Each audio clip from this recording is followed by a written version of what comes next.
말씀을 나누기 전에 오늘 영적인 팁을 몇 가지를 좀 나누도록 하겠습니다. 여러분 훈련 받으셨죠? 아니세요? 연단 받으셨죠? 하나님 믿는 사람은 하나님 그냥 내버려 두지 않으세요. 어떻게 해요? 이 세상에서 오직 하나님을 깊이 만나도록 알게 모르게 많은 훈련과 연단들을 받습니다.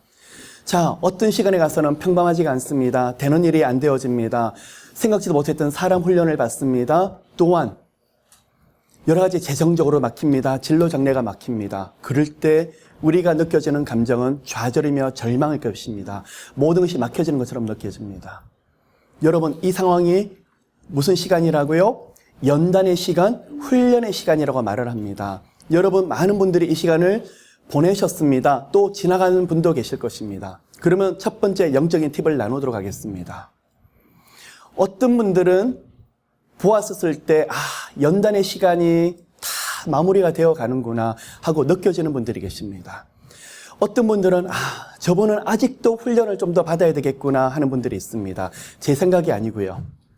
자, 그럼 어떤 분들이 연단이 마무리될까요? 자, 그러면 다른 말로 어떤 분들이 연단을 더 많이 받으시냐 그러면 하나님 도대체 언제요? 어느 시간까지요? 계속 제가 이렇게까지 기도를 하는데 자, 뭘 하죠? 답답한 거 충분히 압니다. 주님 앞에 매달리는 그 마음도 압니다. 때때로 때를 쓸 때가 있습니다. 그런데 내 생각대로 되지 않으면 못 견딥니다. 그러고 아직까지 분노가 납니다. 누구에 대한 분노죠? 하나님 앞에 화가 납니다. 응답하지 않는 하나님, 나를 이대로 내버려주는 하나님 앞에 계속 화가 납니다. 이 시간이 뭐라고요? 연단의 시간인데 하나님 그동안 기도했잖아요. 어떻게 이렇게 내버려둘 수 있어요?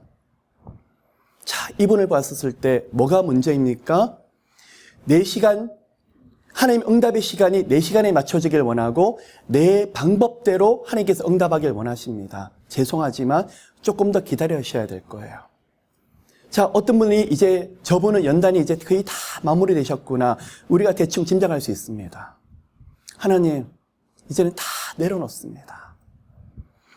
주님의 시간입니다. 이렇게 저렇게 하셔도 저는 주님만 계시면 됩니다.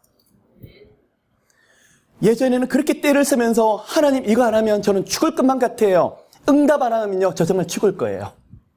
계속 때를 쓰며 주님에 매달리는데 하나님 눈 하나 깜짝 하지 않으세요. 우리 하나님 더 강하세요. 아무리 죽는다 해도요 눈 하나 깜짝하지 않으세요. 그런데요 이 시간을 지나갑니다. 점점점 가면서 기도는 기도대로 하는데 제가 때를 쓰는 기도가 아니라 성령께서 인도하시는 기도가 돼요. 마음에 기쁨이 있고 평안이 있고 모든 마음들은 기도를 쏟는데 기도 자리에 일어나면서 깊은 평안과 기쁨이 있고 주님께 맡겨드리는 거예요. 하나님이 알아서 하시겠지. 그리고 기도 자리에 일어서는 순간 그것은 제 문제가 아닌 거예요. 그런데 이분은 또 기도의 자리에 가면 주님 앞에 끊임없이 천국을 침노하며 매달리는 거예요. 그런데 기도의 자리에 가면 그렇지만 일어나면 계속 loving Jesus. 하나님 사랑해요. 예수님 사랑해요. 이 세상의 문제는 마치 온데간데 없어져 버리고 이미 응답받은 것처럼 마음에 깊은 평안이 있어요.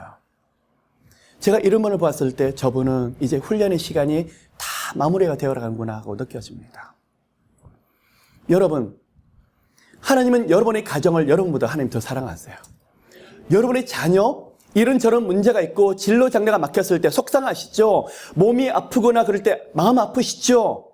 엄마로서 아빠로서 어떻게 될지 모르시겠죠? 근데 한 가지 기억하세요. 하나님은 여러분보다도 하나님이 오히려 더 자녀를, 여러분 가정을 더 사랑하세요. 그분이 바로 우리 하나님이세요. 그런데 우리 하나님은 이 기도를 통해서 무엇을요? 그 응답보다도 하나님을 깊이 신뢰하는 방법을 더 가르쳐주고 싶더라는 거예요. 여러분 기억하세요. 우리 하나님은 응답하는데 시간 걸리지 않아요. 지금 즉시 하실 수 있어요. 어떤 방법이든지 하나님 길을 내셔서 아무 문제거리가 되지 않으실 거예요. 근데 뭐가 문제일까요? 나 자신을 만드는 게 시간이 걸리더라는 거죠. 우리는 하나님 앞에 수없이 항변합니다. 하나님 언제예요? 우리 하나님 손이 짧아서 일을 못하신 분이 아니세요. 능력이 부족해서 못하신 분이 아니세요. 뭐가 문제일까요? 나라는 그것을 계속 끊임없이 만드시더라는 거예요. 여러분 영적인 첫 번째 팁을 붙잡으시길 바랍니다. 하나님 오늘날 제가 기도하면서 매달리고 일어나서도 때를 쓰면서 막 그랬더니 하나님이 아들아 너에게는 기도가 우상이 되었다라고 말씀을 하시는 거예요. 그거를 내려놓지를 못하는 거예요. 하나님 언제요? 돌아서면서도 이것 때문에 근심하고 걱정하고 어떻게 해요? 자, 제가 좀 전에 기도 자리에서 일어나면 기도하면서 누구에게 맡기는 거죠? 보통 하나님이 아니세요.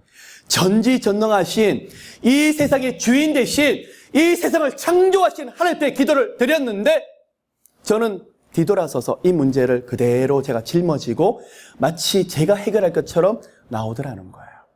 그래서 하나님이 저보고 책망하시더라고요. 아들아, 너에게는 기도가 우상이 되었다. 여러분, 첫 번째 팁, 이 시간에 내려놓길 원합니다. 내려놓길 원하십니다. 누가요? 하나님께서요. 자, 기도할 때 끊임없이 천국을 침노하십시오. 그것 통해서 하나님 뜻을 알고 싶습니다. 하나님 뜻이 무엇입니까? 계속 물어보시는데 일어나시는 동시에 한나처럼 엘리 제사장이 너는 대낮에 술이 취했다 그랬지만 통회하는 심정으로 기도를 했지만 엘리 제사장한테 그 사정을 이야기했었을 때 축복하죠. 딸아, 여호와께서 너를 축복하길 원하노라. 그 다음 말씀이 저를 굉장히 터치합니다. 한나가 그 시간부터 얼굴에 근심이 없었더라. 명년 이 시간이 돌아왔더니 아들 사무엘을 낳는 축복을 주시더라는 거예요. 여러분, 오늘 이 시간에 기도의 시간에 마음껏 주님을 부르짖고 주님을 깊이 찾는 저희들 되길 원합니다. 그러나 일었을 때에는 얼굴에 근심, 걱정, 두려움, 염려들이 없는 모두가 되시기를 예수 이름으로 축복합니다. 여러분, 두 번째 팁입니다. 영적인 교만과 겸손에 대한 말씀을 좀 드리고 싶습니다. 세상적인 개념으로는 자랑을 많이 하는 사람, 남들을 업신여기는 사람, 그리고 다른 사람보다 자기 자신을 높이 여기는 사람을 교만하다고 말을 하고 있습니다.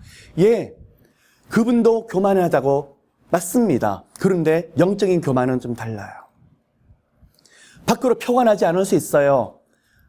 밖으로는 경건의 모양을 할 수가 있고 경건의 모습으로서 그럴 수 있어요. 그런데 우리 하나님은 다 알고 계세요. 어떤 사람이 영적인 교만이냐? 나만 하나님을 음성을 듣는 것처럼 나만 하나님 앞에 예배를 드리는데 나는 특별한 사람, 나는 저 사람하고 달라. 자, 앞에 앉았을 때는 몰라요. 같이 찬양할 때 전혀 몰라요. 그런데 우리 하나님 그것을 꿰뚫어 보고 계시는 거예요. 내가 목사인데 어떻게 평신도하고 내가 어떻게 그럴 수 있지? 어떻게 저 사람은 저거밖에 되지 않는데 내가 저런 사람하고 상대를 할 수 있지? 뭐가 있죠? 영적으로 그 안에 교만이 있더라는 거예요. 영적으로 something spirit, 내가 저 사람보다 낫다. 그것도 굉장히 위험한 문제입니다. 또 한 가지는 어떤 분은 나는 하나님의 음성을 듣고 말씀을 통해서든 기도를 통해서든 정확한 영감을 받는다는 분이 계십니다. 그런데 잘못하면 우리는 영적인 교만 속에서 마귀의 공격을 받을 수 있더라는 거예요. 여러분 염두에 두십시오. 성령의 사람은 항상 마음을 열어둡니다. 하나님이 이렇게 말씀하시더라도 그 방법과 그 시간을 또 하나님이 어떻게 인도하실지 모르기 때문에 늘 마음을 열어두고 하나님이 어떻게 인도하실까 귀를 열어두고 있습니다. 그래서 비록 어린아이 같고 아무것도 모르는 사람이라 할지라도 하나님은 그 사람을 통해서도 제게 말씀하실 수 있어요. 전혀 뜻밖의 사람을 통해서 말씀하실 수 있고 생각지 못했던 환경을 통해서 우리를 말씀하고 있는데 영적인 교만이 있는 사람은 나만 기도 중에 하나님 음성을 들을 수 있고 나만 하나님 앞에 이렇게 독담해서 받을 수 있기 때문에 내가 받는 것만 맞는 거다. 저 사람만 틀린 거. 저렇게 기도하지 않는 사람이 어떻게 하나님 음성을 들어? 여러분 그렇지 않아요. 그래서요. 항상 우리가 하나님의 어느 누구를 통해서 말씀하실지 어떻게 말씀하실지 모르기 때문에 낮은 자세로 말씀하시옵소서. 자, 어느 날 모압 땅에 발람 선지자가 있었습니다. 하나님이 그로 하여금 분명히 이스라엘 족속을 백성들을 저주하지 말라고 했는데 차마 저주를 못했는데 나중에 모압의 왕이 부르죠. 안 가려고 그랬습니다. 금은 보화를 많이 주겠다 그랬더니 갔습니다. 누가 말을 하죠? 나귀가 중간에서 말을 하는데 마음이 이미 강팍했더니 나귀가 말하는 것을 못 알아들어요. 그리고 채찍질하면서 주인이 가자는데 어떻게 안 갈 수가 있느냐고 꾸짖고 있는 거예요. 뭐가 될까요? 교만한 사람은 눈이 쉽게 가리더라는 거예요. 예를 들어 볼까요? 사도 베드로입니다. 사도행전 10장을 보시면 사도 베드로가 욥바를 내려가서 있다가 가이사라의 로마 백부장으로부터 하인이 이제 올라오고 있는데 그날 욥바에서 환상을 봅니다. 베드로야 베드로야 내가 거룩하다 하는 것을 속되다 하지 말라. 처음에 안 먹겠다고 그랬어요. 그런데 하나님은 속되다 하지 말라 그랬습니다. 처음에 베드로가 그 뜻을 알았습니까? 몰랐습니까? 뜻을 몰라요. 자, 베드로가 어떤 사람이었죠? 사도행전 10장은 이미 사도행전 2장에서 오순절 성령의 임재와 능력을 경험했고 3장과 4장부터 예루살렘의 엄청난 부흥을 경험했던 사도 베드로였는데 사도행전 10장을 보니까 어떤 장면이 있는 거죠? 하나님 보시기에 베드로가 아직 열리지 않는 부분이 있더라는 거죠. 뭘까요? 자기 세계에 갇혀있는 부분이 있더라는 거예요.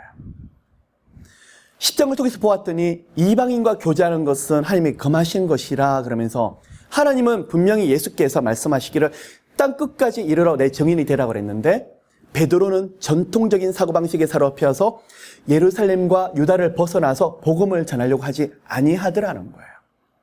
그래서 하나님은 베드로에게 도전을 하는 것입니다. 두 번째 영적인 팁입니다. 여러분, 성령께서 여러분에게 기름 부으실 때 몇 가지 현상들이 나타날 수 있어요. 그런데 그 중에 한 가지가 회개의 영이 임해서 나도 모르게 회개의 자리를 계속 앉아있고 다른 사람 탓이라고 생각을 했는데 늘 나부터 회개가 임해요. 주님 제 탓입니다. 제 탓입니다. 마음을 찢습니다. 성령께서 기름 부으시면 마음이 열려요. 어린아이처럼 돼요. 고집스럽지가 않습니다.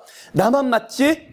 저 사람은 틀려서 그렇게 하지 아니하고 계속 상대방 입장이 되어버리고 생각하면서 내가 틀릴 수도 있겠다. 그게 뭐라고요?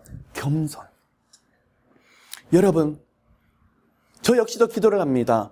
성령께서 원하시는 수준의 겸손이 우리 모두에게 임하게 되시기를 예수 이름으로 축복합니다.